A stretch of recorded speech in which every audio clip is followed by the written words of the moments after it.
그래서 116회 전산세무 2급에 1번 문제 자본적 지출을 수익적 지출로 잘못 회계 처리하면 원래 건물로 하고 현금 이래야 되는데 수익적 지출을 수선비로 하는 바람에 건물로 하질 않았기 때문에 자산의 과소계상, 그 다음에 수선비로 했으니까 비용의 과대계상. 그래서 여기 답은 자산이 과소계상이고 비용을 과대계상했으니까 당기순이익은 과소가 되겠고 부채는 상관이 없고 비용이 늘어나면 자본이 줄어들죠. 자본이 과소계상된다. 이렇게 답을 골라내시면 돼요. 그 다음에 다음 중 당좌자산에 해당하지 않는 거 영업권이죠. 영업권은 무형자산이에요. 무형자산. 그러니까 비유동자산이죠. 1번. 해당하지 않는 항목. 매출재권 이런 건 다 당좌자산이죠. 당좌라는 거는 현금하고 빨리 바뀌는 자산이죠. 그 다음에 다음 중 회계 추정 변경. 자, 요거는 회계 추정 변경은 어떤 경우냐면은 재고자산 평가 방법. 회계 추정 변경은 그 맨 밑에 회계 추정은 금액을 말하는 겁니다. 금액. 예를 들면 추정은 감가상각 방법을 변경하거나 대손 추정을 변경하거나 그 다음에 대손 추정을 변경하거나 재고자산 진부와 우발 채무, 보증 채무 변경 등 회계 이렇게 그 금액을 바꾸는 거예요. 금액을 바꾸는 거. 그러니까 금액이 변경되는 게 회계 추정이고 이거는 2번부터 앞으로 전진법을 채택해요. 앞으로 전진한다 해서 전진법을 채택합니다. 이건 전진법을 채택하고 회계 추정이라는 건 금액 변경이라고 생각하시면 돼요. 금액 변경. 금액이 달라지죠. 감가상각 방법, 정액법, 정률법, 정액법으로 하다 정률법으로 한다. 그러면 그건 회계 추정의 변경이에요. 근데 회계 정책의 변경이라고 있어요. 회계 정책의 변경은 재고자산 평가 방법,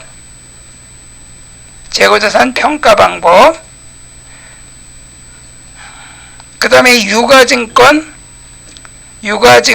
취득 방법, 유가증권의 취득 단가, 요 변경. 그러니까 재고자산 평가 내가 선입선출법으로 할 거다. 그 다음에 평균법으로 할 거다. 뭐 이런 거. 이렇게 하는 거는 정책적인 걸 변경하는 거예요.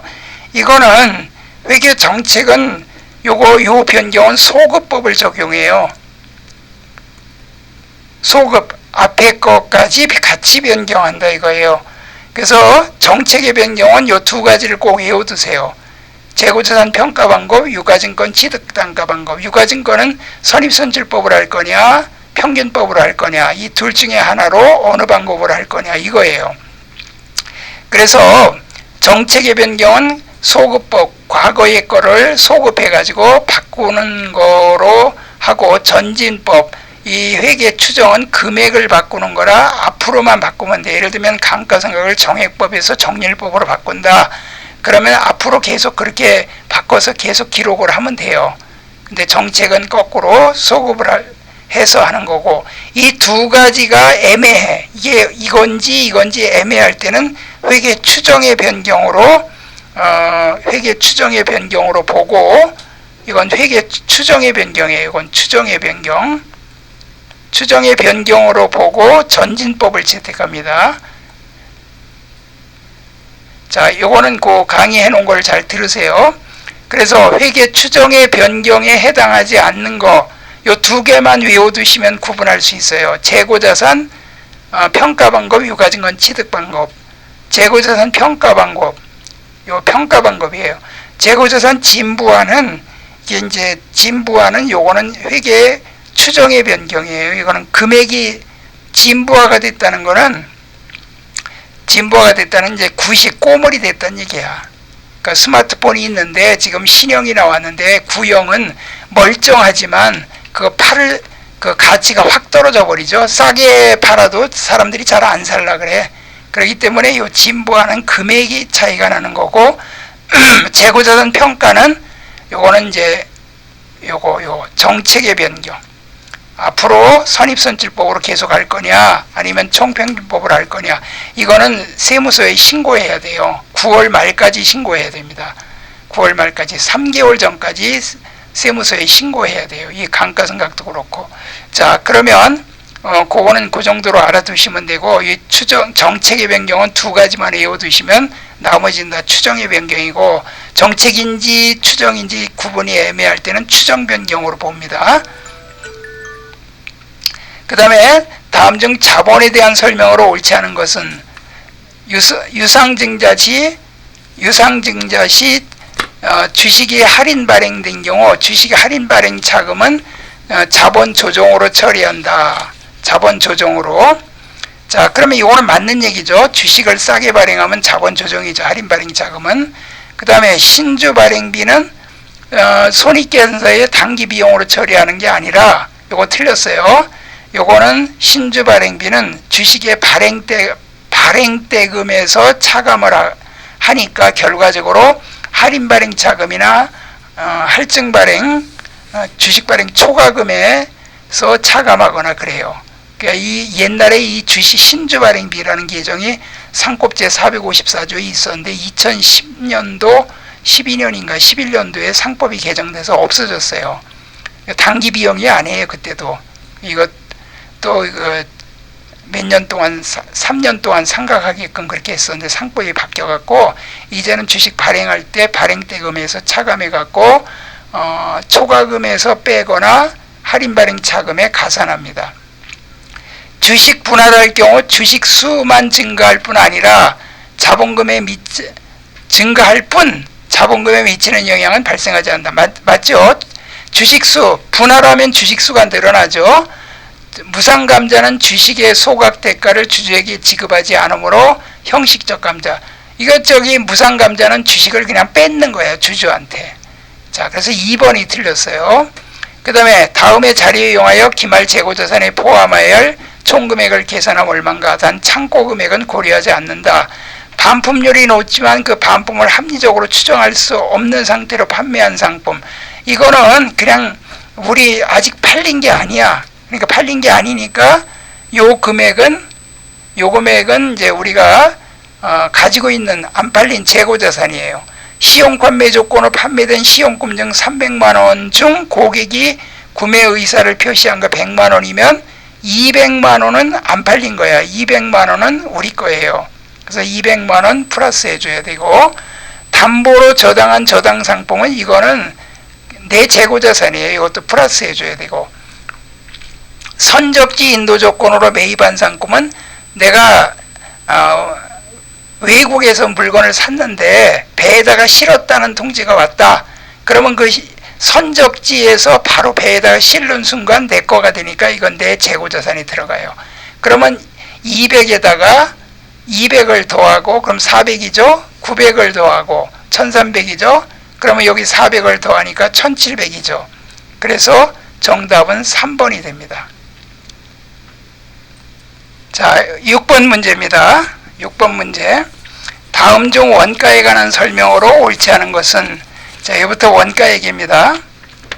자, 여기에 보니까 조업도 생산량의 증가함에 따라 단위당 변동 원가는 단위당입니다. 단위당 고정 원가는 감소하고 변동 원가는 일정하다. 자, 우리 그때 이렇게 그래프로 설명했죠. 자, 변동 원가는 이렇게 올라가지만 단가는 이렇게 일정하다 그랬죠. 하나 만들 때 100원 들어가고 두 개 만들 때 200원 들어가고 세 개 만들 때 300원 들어가면 단가는 100원, 100원, 100원 일정하죠. 변동비. 빵 만들 때 밀가루 하나 값, 두 개 만들면 두 개 값, 세 개 만들면 세 개 값 들어가니까 변동 원가는 일정하고 고정 원가는 총 원가는 일정하지만 단가는 점점 줄어들죠. 이렇게. 이해가죠? 우리가 대량 생산하면 싸잖아요. 요거 구분 잘하세요. 단위당인지 총원가인지 구분 잘하셔야 돼요. 이거 시험 문제 나오면 제조원가는 직접 재료 원가, 직접 재료 원가, 직접 노무 원가, 제조관저 원가를 말한다. 이거 아주 제가 제공품 계정 그릴 때 제공품에 이렇게 설명할 때 기초제공품 전기월, 차기월 요거를 제외하고는 직접 재료비, 직접 노무비, 제조 간접비 이렇게 설명했죠. 물론 직접 경비 있으면 들어가면 되고 여기서 이제 완성품 원가가 제품인데 요 세 개가 바로 단기총 제조원가예요. 요거 제조원가 그러니까 2번 맞아요. 그 다음에 가공비는 요 두 개를 가공비라 그러죠. 직접 노무비하고 제조간접비. 가공원가는 직접 재료원가 틀렸죠? 직접 재료원가가 아니라 직접 노무원가하고 제조간접비죠. 그러니까 3번이 틀렸어요. 고정원가는 관련 범위 내에서 조업도 수준과 관계없이 총원가가 일정하다. 요게 고정원가죠? 요게 고정원가. 요건 고정비. 요거는 변동비. 그래서 변동비는 변하지만 단가는 일정하고 고정비는 총원가는 일정하지만 단가는 줄어들고 요거 구분 잘 하시면 돼요. 그 다음에 개별원가 계산과 종합원가 계산에 대한 설명으로 옳지 않은 거. 개별원가 계산은 개별적으로 원가를 추적해야 하므로 공정별 원가를 통제하기가 어렵다. 맞아요. 개별적으로 원가를 추정해야 돼요. 그 다음에 종합원가 계산 중 평균법은 기초제공품 모두를 단기에 착수하여 완성한 것으로 가정한다. 그래서 이거는 초당, 기초하고 단기 요거를 더해가지고 그러니까 우리가 이제 제공품 그리면 수량 제공품 이제 수량 요 수량 계정일 때 여기 기초하고 투입량이 있으면 여기 기말이 있고 여기 이렇게 완성이 있죠.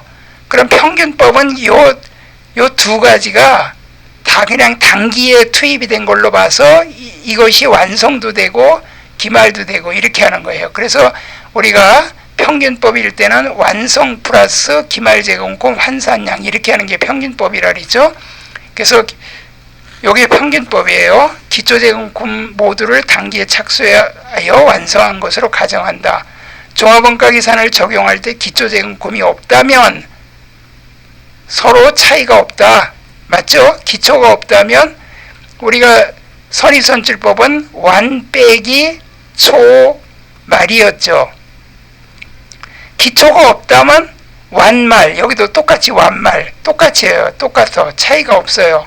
이거는 이제 완성품 환산량 구하는데, 환산량 구하는 방법이죠.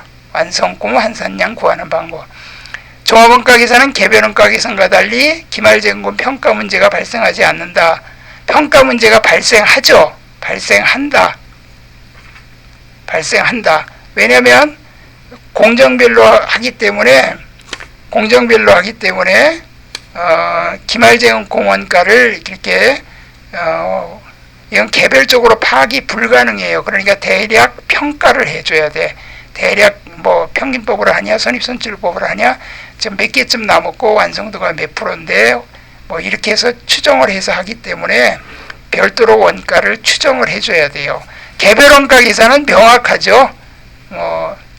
화물선 만들고 여객선 만드는데 화물선은 완성됐고 여객선은 만들고 있는 중이다. 그러면 화물선은 완성품이고 여객선은 기말제공품이고 개별원가는 이렇게 구분이 가능한데 종합원가는 구분이 불가능합니다. 그래서 평가를 해요. 이거는 기본적으로 제가 시험에 자주 잘 나오는 거라 그랬죠. 보조보험 원가를 배분하는 방법에 대한 설명으로 옳지 않은 것은 상호배분법은 보조부문 상호 간의 용역관계를 완전히 반영하는 거다. 그 다음에 단계배분법은 용역수수관계를 전혀 반영하지 않는 방법이 아니라 일부만 반영하는 거죠. 그래서 배부 순서가 중요하다 그랬죠. 2번이 틀렸어요. 그 다음에 직접배분법은 보조문 상호 간의 용역관계를 전혀 반영하지 않는 방법이다. 이게 직접배분법이죠. 상호배분법, 단계배분법, 직접배분 중 어떤 방식을 사용하더라도 보조부문 총원가는 모두 제조부문에 배부되고 맞아요. 이거는 방법만 다를 뿐이지 제조부문에 배부를 해줘야 돼요. 왜냐하면 보조부문은 제품을 생산하는 부분이 아니기 때문에 그래요. 자, 그 다음에 이제 9번 문제. 당사는 보험료를 제조 부문의 80%, 영업 부문의 20% 배부하고 있다. 당월 지급액이 10만 원이에요. 보험료. 전월 미지급액이 3만 원이야. 당월 미지급액이 2만 원일 경우 제조 간접 원가로 계상해야 될 보험료. 이거는요. 이거 미지급이라고 그랬을 때 전월 2월, 차월 2월, 그리고 지급액, 그 다음에 여기 이제 소비액 나온다 그랬죠? 미지급은 이제 부채라고 생각하고, 뭐 경비가 미지급 경비가 있을 수 있고, 미지급 노후비가 있을 수 있는데, 당월 지급액에다가 당월 미지급은 더해야 돼. 왜냐하면, 이번 달에 10만 원을 줬는데, 이번 달에 안 준 게 있어. 그럼 이건 이번 달 원가예요. 그런데 전월 미지급은 지난달에 줘야 될 원가이기 때문에 지난달 원가라고. 그럼 이번 달 원가만 계산해야 되기 때문에 지난달 원가는 빼줘야 돼요. 그래서 요 나온 금액이 12만 원 빼니까 9만 원 나온다고. 이게 당월 소비액이에요. 이 9만 원에 제조 부문의 80%예요. 그럼 8, 9, 72, 7만 2천 원. 7만 2천 원이 바로 제조 부문의 제조간접비로 계상해야 될 보험료입니다. 영업 부문은 판매비와 관리비로 가는 거죠. 2918, 18,000원이고 요거는 18,000원, 요건 72,000원 곱하면 되죠. 자, 우리 이제 잘하는 거 나왔죠? 종합원가 계산을 적용할 경우 다음 자료의 평균법과 선입선출법, 환산량을 계산하면 각각 몇 개냐? 가공원가예요. 가공원가. 가공원가는 무조건 환산해야 돼. 원재료 공정 차수 시점에 전량 투입되며 균등하기 발생. 원재료를 지금 구하는 게 아니기 때문에 이건 신경 쓸 거 없어요. 그러면 평균법은 뭐죠? 완 플러스 말. 선입선출법은 뭐예요? 먼저 들어온 거 먼저 완성되니까 기초제공금은 기말이 될 가능성이 없으니까 기초는 빼버리고 기말을 더하면 돼요. 기말, 완말, 완초말. 그럼 여기다 대입시켜봐요. 여기 완성량이 1100개 나와 있죠? 만약에 완성량이 안 나와 있다면 이렇게 기초가 300개, 투입이 착수량이 1000개, 기말이 200개. 그러면 기초가 300개, 착수량이 1000개, 기말이 200개. 그러면 1300, 그러니까 여기 1100개가 바로 이게 완성이에요. 이게 수량 계정으로 이렇게 그려서 이렇게 완성 수량을 이렇게 구할 수도 있어요. 만약에 여기 차이가 난다. 그러면 여기 공선 수량이라고. 공선 수량, 불합격. 공선 수량을 구하라 그러면 또 그렇게 구할 수 있어요. 이것도 시험에 나와요. 그러면 여기 완말, 완성 수량이 1100개. 1100개 플러스 완말, 기말이 200개인데 환산해야 돼. 무조건 6이는 12, 120개. 그러면 1220개. 맞죠? 그 다음에 1220개 맞고, 완초말, 완성이 선입선출법이에요. 이거는 선입선출법. 요거는 평균법이고, 그래서 제가 외울 때 완말, 완초말 요거 외우라 그랬죠? 그러면 완성 수량이 1100개, 그 다음에 기초가 300개인데 20%니까 2, 3은 6, 60개 빼고, 그 다음에 기말은 200개인데 60%니까 120개 더해. 그럼 몇 개 나와요? 여기 더하니까 60개 더하니까 1160개. 그러면 1220개와 1160개 몇 번이 답이에요? 4번이 답이죠. 맞아요? 4번이 답이에요. 자, 이렇게 해서 구하면 되고, 그 다음에 이제 부가가치세로 넘어갑니다. 이게 원가에게는요, 사실상 5문제 중에 4문제는 맞출 수 있어요. 아무리 못 맞춰도 거의 다 맞출 수 있고. 그 다음에 11번 부가가치세법상 부가가치세가 과세되는 재화 용역의 공급에 해당하는 것은 요거 고속철도 KTX는요 GTX인가? 요거는 부가세 내야 됩니다. 거기. 근데 공제는 안 돼요, 이게. 박물관에 입장하는 건 면세입니다. 면세. 도서나 도서 이거는 다 면세예요. 기초생활 필수품, 농축수 임산물, 병원비, 그 다음에 박물관 뭐 이런 데 가는 것, 그건 책 사는 거, 교육비 이런 건 다 면세입니다. 왜냐면 사람이 먹고 살고 배워야 되고 병원 치료받아야 되니까 이런 건 면세예요. 아예 부가세를 안 냅니다. 왜냐면 부가가치세는 결국 누가 내는 거예요? 최지현 씨가 내는 거야. 왜냐면 소비자가 내는 거라고. 그래서 소비자가 최지현 씨가 부가세를 내면 어때요? 부담스럽죠? 오메. 매입세 공제가 가능한 경우, 매입세 공제가 가능한 경우, 이거는 뭐예요? 불공이 아닌 것들을 말하는 거고, 또, 이게 그 불공이 아닌 것들을 말하는 거고, 여기 특별히 저 공제가 되는 게 있어요. 한번 하나하나 봅시다. 면세사과 관련된 매입, 면세는 부가세가 없어요. 공제도 안 되고, 기업 업무 추진비 지출과 관련된 매입세, 이거 접대비로 지출한 거, 이거는 매입세 공제가 안 돼요. 토지 형질 변경과 관련된 매입세, 포크레인이 와가지고 뭐 이렇게 땅을 정지하거나 또는 형질 변경해서 또 여러 가지 들어가는 비용이나 이런 것들을 형질 변경하려면 공사도 해야 되고 신고도 해야 되는데 그 공사할 때 부가세 물거든요. 이런 거 공제가 안 돼요.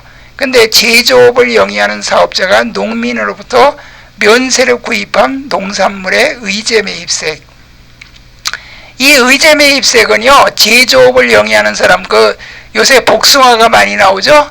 우리 동네 저기 올림픽 공원 있는데 거기 저기 과수원, 복숭아 과수원이었거든, 내가 어렸을 때. 근데 그게 지금 다 개발돼 가지고 지금 엄청 비싸졌지. 아파트가 다 들어섰는데, 그 저기 복숭아 과수원에서 복숭아 사다가 복숭아 통조림 만들잖아. 이게 바로 제조업을 영위하는 게 면세를 구입한 농산물이에요. 그게 복숭아 뭐 이거 참치 뭐 이런 거 다. 근데 이런 데는 그 다 면세로 사오기 때문에 부가세 공제받을 게 없어.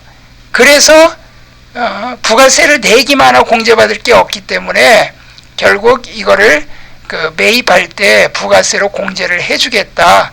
그래서 이 제조업을 영위하는 이런 데는 104분의 4, 중소기업은, 대기업은 102분의 2, 이 정도로 공제를 해주고, 식당은 개인 식당 108분의 8, 법인 식당은 106분의 6을 공제를 해줘요. 그러니까 108만 원어치를 사왔으면 8만 원어치를 공제해 주는 거예요. 그러니까 원래 우리는 110분의 10이죠. 원래 부가세는 저기 100만 원이면 10만 원 부가세 포함해서 110만 원 되는 거잖아요. 그러니까 그 10만 원 공제해 주는 건 아닌데 조금은 이렇게 공제를 해준다는 게 의제 매입세액이에요. 그 의제 매입세액 말고 여러분들 저 꼬물상 알죠? 꼬물상, 폐차장이나 꼬물상들은 다 면세로 사거든. 근데 그 사람들이 이거 팔을 때는 부가세를 받아갖고 또 내야 돼요. 그래서 폐차장이나 이런 그 재활용 폐자원 매입세액도 공제를 해줘요. 의제 매입세하고 똑같이. 그래서 여기 공제 가능한 건 4번이에요. 다음 중 소득세법상 근로소득의 원천징수 시기로 오른 거, 여러분들 무조건 1월 1일부터 12월 31일까지다 그러면 그 기간 안에 준 걸로 해요. 근데 요 안에 줄 거를 다음에 1월 달에 월급을 줬다 하더라도 12월 말에 준 거로 봐요. 이게 여기 보니까 5월 소득세를 근로소득을 5월 말에 지급한 경우 5월 말일이 원천징수 시기예요. 5월 말에 월급 주니까 5월 말에 원천징수 해야지. 7월에 근로소득을 8월 10일에 지급하면 그냥 8월 10일 날 원천징수하면 돼. 세금 띄면 돼. 11월에 소득을 1월 30일에 지급했다 하더라도 이건 1월 30일이 아니라 이건 11월 거기 때문에, 12월 거라면 모르겠지만 11월 거기 때문에 12월 31일 날 소득세는 미리 띄어야 돼요. 미리 띄어서 세무서에 내야 된다는 얘기야. 12월에 근로소득을 3개월 있다가 줬어. 그러면 연말정산은 몇 월 해야죠? 2월 해야죠? 그러니까 아무리 늦게 줘도 2월 말이에요. 그래서 4번이 틀렸어요. 자, 무슨 얘기인지 알겠죠? 예. 12월 31일 날 하는 것이 원천징수 12월 30일이 하는 게 아니고 2월 말에 원천징수를 해서 연말정산을 해야 되기 때문에 2월 말이 한도예요. 이거 뭐 5월 달에 줬던 6월 달에 줬던 뭐 그냥 한 6개월 있다 줬던 2월 말에 준 걸로 해서 원천징수를 해야 된다는 얘기예요. 그러니까 이제 그 지급할 때 소득세를 띈다 이 소리야. 소득세 띄는데 다 띄는데 11월은 12월 말에 띄는 걸로 하고 그렇게 하는데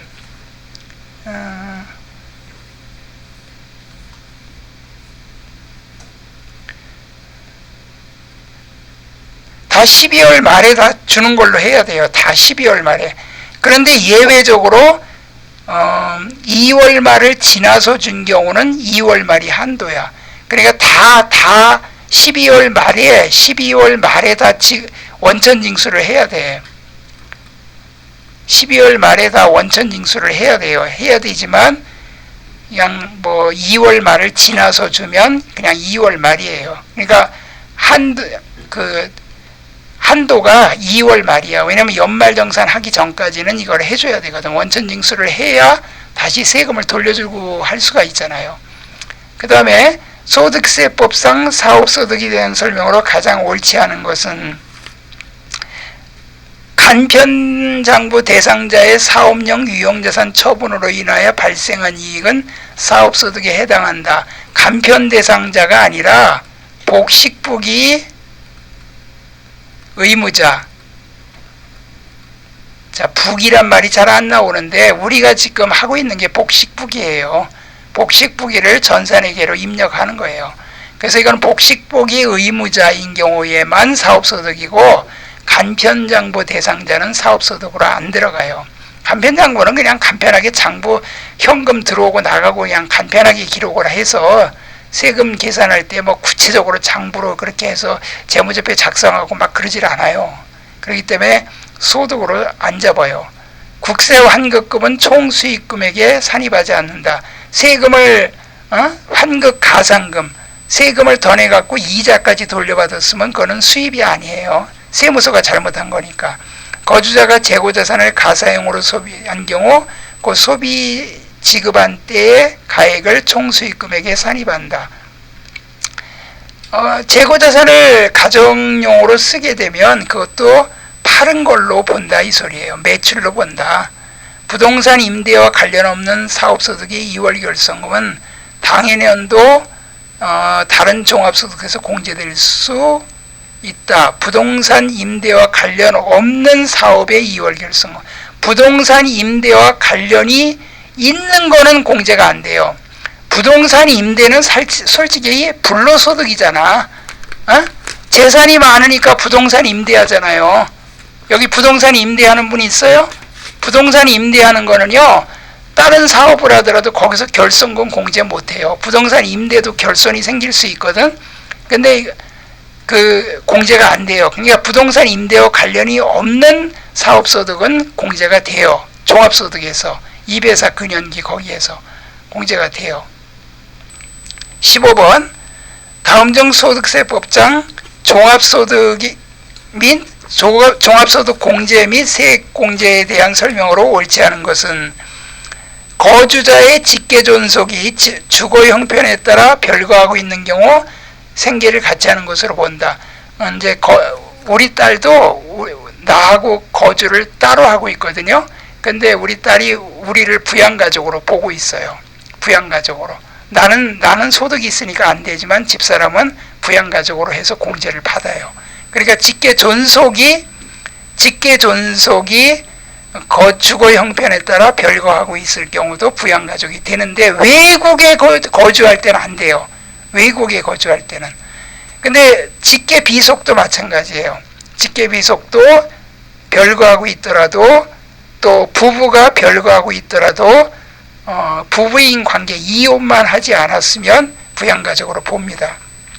이혼하면 얄짤없어. 이혼하면 그냥 부양가족 안 돼요. 재학 중인 학교로부터 받는 장학금이 있는 경우 이를 차감한 금액을 세액공제 대상 교육비로 한다. 장학금이 있으면 당연히 이것도 이득이 있는 거니까 이건 공제해주면 안 되죠.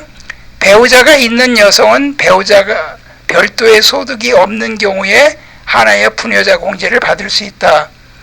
배우자가 있어도요, 배우자가 별도 소득이 있더라도 맞벌이 부부를 말하는 거거든요. 소득이 없어야 되는 게 아니라 소득이 있어도 부녀자 공제 받아요. 여성이 직장에 취직해서 돈을 벌면은 부녀자 공제 50만 원 받을 수 있어요. 그러니까 여러분이 취업하면요, 남편이 소득이 있더라도 여러분도 50만 원 공제를 받을 수 있다 이 소리예요. 맞벌이 부부 중 남편이 계약자이고 피보험자가 부부 공동인 보장성 의무의 보험료는 세액공제 대상이다. 맞아요. 자, 이렇게 해서 이론 문제를 풀었습니다.